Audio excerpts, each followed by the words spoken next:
Bon, alors dans cette vidéo-ci, on va ajouter des éléments à un plan. Alors on reprend, on va réouvrir un nouveau PDF qui arrive d'AutoCAD, donc plan PDF, bouton de droite, ouvrir avec, Affinity Photo 2, et on fait OK. Et on va refaire toute la démarche qu'on avait avec tous les calques. Donc je me mets en haut de la liste, je clique sur le premier, je déroule jusqu'au bas, j'appuie sur Shift, je clique sur le dernier, et je viens ici grouper les calques. Donc voilà, j'ai mon groupe que je peux renommer base ACAD ou AutoCAD, c'est selon, base AutoCAD. Et voilà. Alors là, ce qu'on va faire ici, c'est qu'on va commencer avec des couleurs. Alors, je vais venir zoner ici la zone plus d'espace de repos, les chambres, et je vais venir après ça zoner plus la zone de vie ici et peut-être les espaces servants ici, comme ça, les escaliers, la salle de bain, l'entrée, autres escaliers. Bref, je vais venir créer différentes zones et j'ai trouvé, je ne l'avais pas trouvé lors de la présentation, mais j'ai trouvé comment optimiser l'usage de la baguette magique. Alors, on va travailler avec ça. Alors, première des choses, on va créer la zone pour les espaces de repos. Alors, je vais commencer par me créer un nouveau calque. C'est ici, ajouter un calque pixelisé. Je vais l'appeler tout de suite zone repos. Et je vais prendre une sélection rectangulaire. Je crois que c'est vraiment la méthode la plus facile. Je m'installe sur le coin ici. Et encore une fois, quand je dépasse mes frontières de mon image, ça bouge automatiquement. Je m'en viens ici comme ça. Je vais me sélectionner une couleur plus bleutée, ici. Je vais jouer avec la saturation, peut-être un bleu un peu plus mauve, un peu plus couleur rêve, et voilà. Et je vais avec le pot de peinture, je vais venir déposer ma couleur ici. Alors, première chose que je vais faire maintenant, c'est que CTRL-D pour désélectionner et je vais me mettre en mode produit pour vraiment mieux voir l'arrière-plan. Donc, ce que j'ai en dessous, mon plan, et je vais réduire l'opacité pour pas que ça soit trop intense. Il faut que ça soit quand même délicat. Faut zoner, mais il faut aussi pas vraiment trop écraser notre plan. Ensuite de ça, je vais commencer par éliminer la zone escalier ici. Donc, ça c'est simple. Je m'en viens dans zone repos ici et je vais tout simplement me faire un rectangle de sélection comme ça jusqu'ici. Et je vais faire Delete. Et j'ai un mini bout ici, là. Je clique à côté et je resélectionne le petit coin ici. Delete. Et voilà. Donc là, j'ai vraiment toute ma zone de repos. Maintenant, j'aimerais enlever les murs, la porte. J'aimerais enlever aussi le mobilier. On peut le laisser, on peut l'enlever. Ça dépend vraiment de comment on aborde la problématique. Si c'est juste du zonage de couleurs, ça peut être intéressant de le laisser. Par contre, si c'est des textures, tantôt je vais mettre du plancher de bois ici, bien évidemment, je n'ai pas de bois sur les divans ni sur les comptoirs, donc là, je vais devoir l'enlever. Mais je vais quand même tenter l'opération. Alors, pour que ça fonctionne, ce que je vais commencer par sélectionner ici l'outil de sélection par dispersion. Première des choses. Ensuite de ça, je dois écrire ici, sélectionner tous les calques. Ensuite de ça, la tolérance, je ne sais pas à combien elle est, mais je vais venir mettre 1% ici. Okay? Et je dois cliquer, ça c'est probablement pas cliqué, je vais cliquer continue et je vais cliquer anti-crenellage. Ensuite de ça, si je m'en viens ici comme ça et que je clique dans la zone, on voit que ça a attrapé ma zone ici à l'intérieur du noir. Ensuite de ça, avec Alt et CTRL, ou est-ce que c'est avec Alt ou CTRL, je vais regarder comment je fais pour ajouter une zone. Je reprends ma baguette ici. Si j'en prends une autre, OK, non, ça les enlève. Donc, ce que je vais faire, j'essaie juste de voir... OK, fait que je vais tout simplement, je clique dessus et j'appuie, je viens sur zone repos et j'appuie sur Delete. Même chose ici.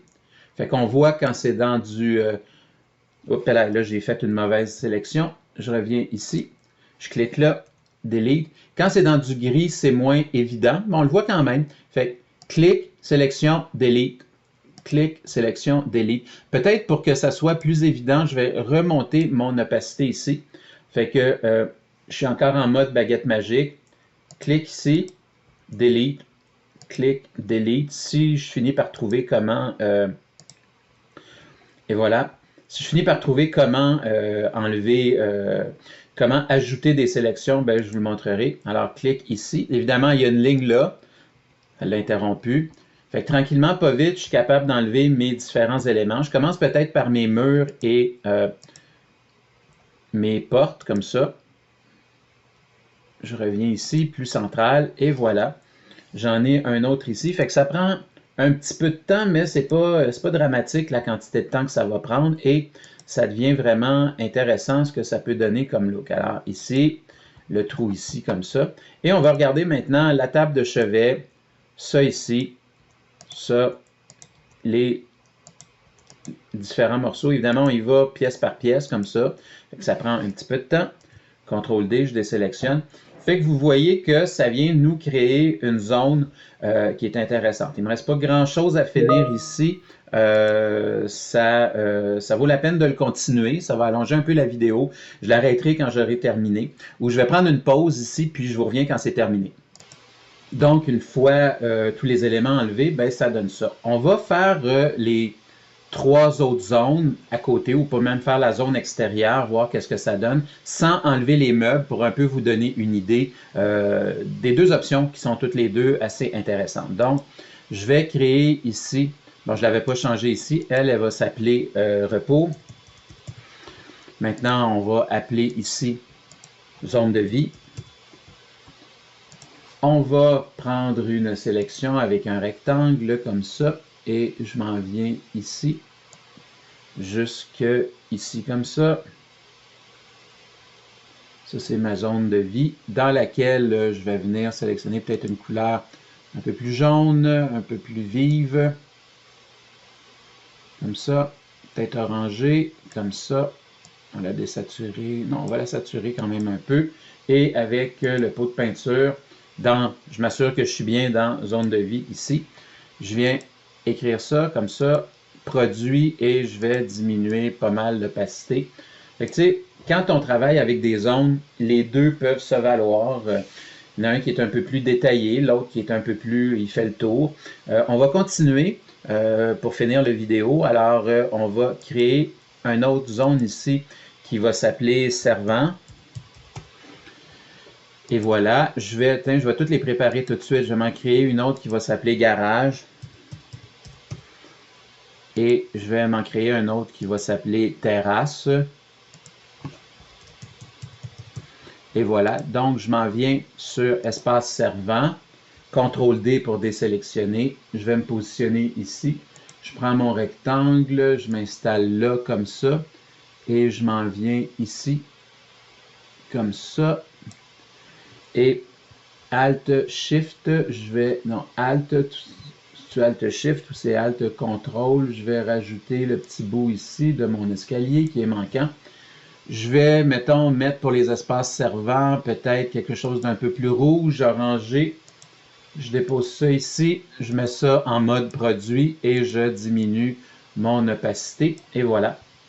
Quand on met des zones de couleur, c'est peut-être intéressant de ne pas faire le découpage finalement. Je pense que ça fait bien le travail. Je vais faire le garage et je vais faire le deck à l'extérieur. Ou peut-être pas le deck, juste le garage, ça serait peut-être suffisant.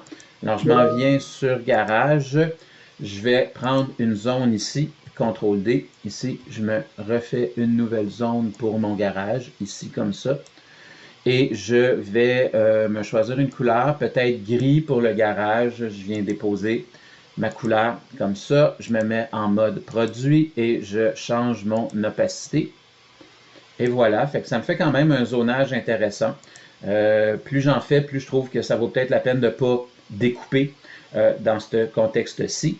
Et on va regarder deck, qu'est-ce que ça ferait. Donc terrasse, je vais me sélectionner ma terrasse ici, comme ça. Et j'ai une terrasse plus basse, donc je prends les 2 terrasses. Peut-être que les terrasses, je vais les mettre plus brunes, donc je m'en viens peut-être plus dans du orangé comme ça. Ici, peut-être plus brun foncé, comme ça. Je vais, avec le pot de peinture, déposer ça. Je m'en viens dans produit. On va beaucoup baisser l'opacité. Ouais, c'est peut-être too much là, au niveau de la terrasse. Mais encore là, il n'y a rien comme de l'essayer. CTRL-D pour désélectionner ici. Fait que, tu sais, je peux faire un test. Je l'éteins. Moi, j'aime mieux sans, donc je la prends et je la mets aux poubelles. Alors, dans la prochaine vidéo, on va voir comment faire plutôt des textures au plancher.